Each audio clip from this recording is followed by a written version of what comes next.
प्रिय विद्यार्थियों, आज की इस कक्षा में हम सांप्रदायिकता का अर्थ और उसकी विशेषताओं के संदर्भ में चर्चा करेंगे। जैसा कि आपको विदित है, सांप्रदायिकता वर्तमान समय में राष्ट्रीय एकता और अखंडता के लिए एक बहुत बड़ी चुनौती के रूप में हमें महसूस हो रही है। तो इस महत्वपूर्ण विषय को अधिक जानने के लिए सर्वप्रथम हम सांप्रदायिकता का अर्थ को जानने का प्रयास करेंगे। इसके लिए एक परिभाषा हम लेते हैं जो बहुत ही उपयुक्त प्रतीत होती है। श्री कृष्णदत्त भट्ट ने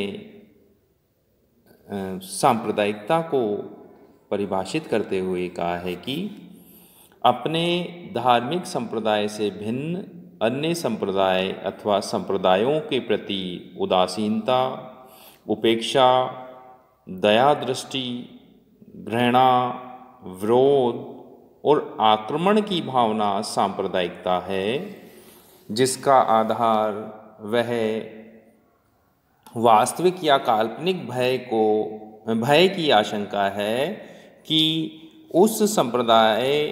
उक्त संप्रदाय हमारे अपने संप्रदाय और संस्कृति को नष्ट कर देंगे या हमें जान माल की क्षति पहुंचाने के लिए कटिबद्ध है।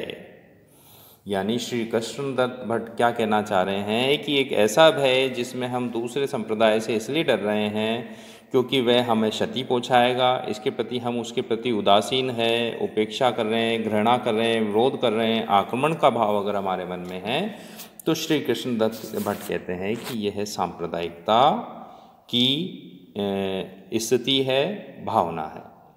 इसी तरह हम स्मिथ की परिभाषा भी ले सकते हैं। स्मिथ कहते हैं एक सांप्रदायिक व्यक्ति अथवा समूह वह है जो अपने धार्मिक या भाषाभाषी समूह को एक ऐसी पृथक राजनीतिक तथा सामाजिक इकाई के रूप में देखता है जिसके हित अन्य समूह से पृथक होते हैं और जो अक्सर उनके विरोधी भी हो सकते हैं।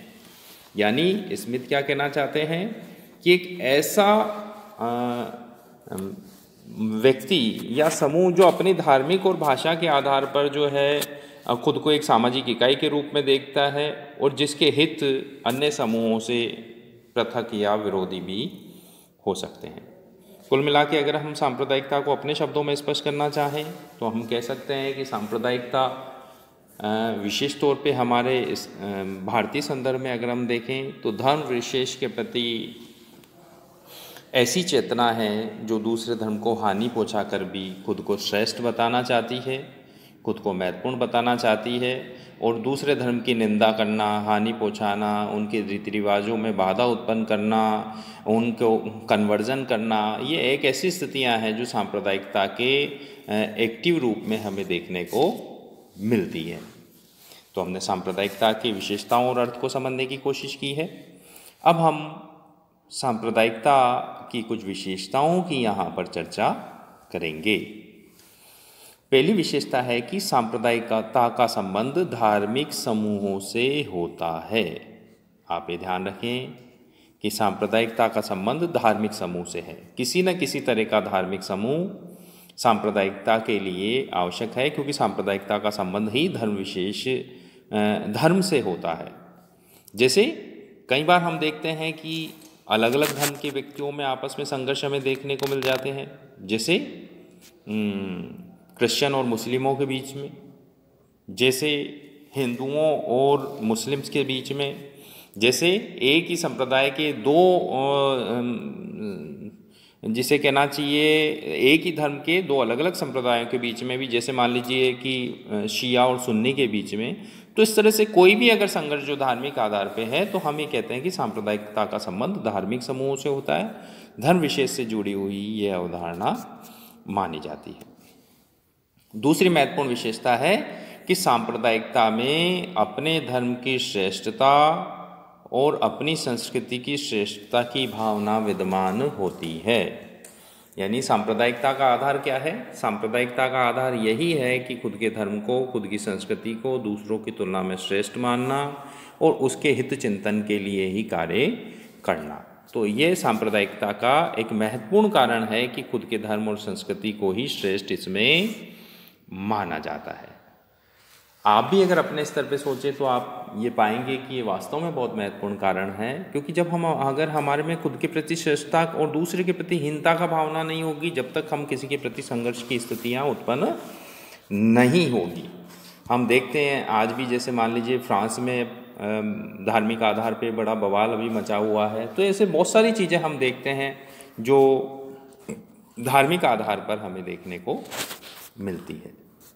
तीसरी महत्वपूर्ण विशेषता है, सांप्रदायिकता में अन्य धर्मों, भाषाओं और संस्कृति के प्रति घृणा, तिरस्कार और उपेक्षा की भावना पाई जाती है। यानी सांप्रदायिकता की मूल जड़ में क्या है कि जो अन्य धर्म है और उनकी संस्कृति है और उनकी भाषा है वो तिरस्कार योग्य है, घृणा योग्य है, उसकी उपेक्षा की जाए, विरोध की जाए, संघर्ष किया जाए। और ये जो विरोध और ये जो संघर्ष और घृणा है ये आगे जाके बहुत बड़े स्तर पे हम देखते हैं कि तनाव को और लड़ाइयाँ को उत्पन्न करते हैं। तो मूल भावना यही होती है कि अन्य धर्म के प्रति नकारात्मक भाव रखना सांप्रदायिकता की बहुत बड़ी विशेषता मानी जाती है। सांप्रदायिकता की अगली विशेषता है कि सांप्रदायिकता में सामाजिक और राजनीतिक अलगाव पैदा होता है। यानी सांप्रदायिकता क्या करती है कि सामाजिक और राजनीतिक तौर पे अलगाव उत्पन्न करती है। यह पारंपरिक स्नेह और सहयोग की भावना के बिल्कुल विपरीत स्थितियाँ होती है। इसमें हम ये देखते हैं कि एक समूह दूसरे समूह के प्रति स्नेह, सहयोग और सौहार्द के स्थान पर उसको नुकसान पहुंचाने की कोशिश करता है और अलगाव और द्वेष उत्पन्न करने की उसमें स्थिति रहती है। यानी दूसरे से हम कैसे दूर हो जाएं, कैसे उनकी उपेक्षा करें, उनको हम हमारे समूह में शामिल नहीं करें, ऐसी भाव सांप्रदायिकता में बड़े पैमाने पर देखने को मिलते हैं। इसी प्रकार सांप्रदायिकता की अगली विशेषता है कि सांप्रदायिकता का आधार लोगों में उत्पन्न वास्तविक और काल्पनिक भय होता है, जो अन्य धर्म या समूह और संस्कृति को के प्रति होता है। और ऐसा माना जाता है कि ये दूसरा समूह और संस्कृति हमारे संप्रदाय और हमारी संस्कृति को नष्ट कर देंगे या उसको हानि पहुंचाएंगे। तो इस तरीके से हमने सांप्रदायिकता को समझने का प्रयास किया है। आप ये ध्यान रखिए कि सांप्रदायिकता संकीर्ण मनोवृत्ति की वजह से उत्पन्न होती है। हम कई बार ये देखते हैं कि कोई समूह विशेष या कोई संप्रदाय विशेष दूसरे संप्रदाय के धार्मिक आयोजन में बाधा उत्पन्न करता है, उसके धार्मिक स्थलों को हानि पहुंचाने की कोशिश करता है और खुद के धार्मिक स्थल बनाने के लिए दूसरे के धार्मिक स्थल नष्ट करने की कोशिश हमने देखी है। ऐसी बहुत सारी उदाहरणों से आप सांप्रदायिकता को समझ सकते हैं। हम अगर अपने स्थानीय स्तर पर देखते हैं तो हम देखते हैं कि कई बार दो धार्मिक समूहों में दो अलग अलग संप्रदाय के व्यक्तियों में आपस में धार्मिक आधार पर संघर्ष देखने को मिलता है। वो छोटी मोटी कटुता से लेकर आपस में संघर्ष तक हो सकता है। तो ऐसी कोई भी स्थिति सांप्रदायिकता की वजह से ही होती है। और सांप्रदायिकता राष्ट्रीय एकता, राष्ट्रीय अखंडता के लिए बड़ी चुनौती मानी जाती है। एक बहुत ही विपरीत स्थिति किसी भी राष्ट्र के लिए सांप्रदायिकता होती है। तो प्रिय विद्यार्थियों, आज हमने सांप्रदायिकता को समझने का प्रयास किया है। आप ये भी ध्यान रखें कि जातिवाद, इससे पहले हमने पढ़ा था, जातिवाद का संबंध जातीय समूह से होता है और सांप्रदायिकता का संबंध धार्मिक समूहों से होता है। इस सब चीज़ को आप याद रखें, दोनों को मिक्स ना करें, दोनों अलग अलग कॉन्सेप्ट है। और आप ये भी ध्यान रखें कि इस जो आज हमने टॉपिक पढ़ा है आप उसको अपनी पुस्तक से पुनः पढ़ने का प्रयास करें और उसे पढ़ने के बाद अपने शब्दों में लिखें और पुनः दोहराने की कोशिश करें। फिर यदि आपको ऐसा लगता है कि कोई चीज़ यदि आपको समझ में नहीं आई है तो आप इस कार्य के लिए बने हुए विभिन्न तरह के जो व्हाट्सएप ग्रुप है उस पर आप चर्चा कर सकते हैं ताकि आपकी समस्याओं का समाधान किया जा सके। तो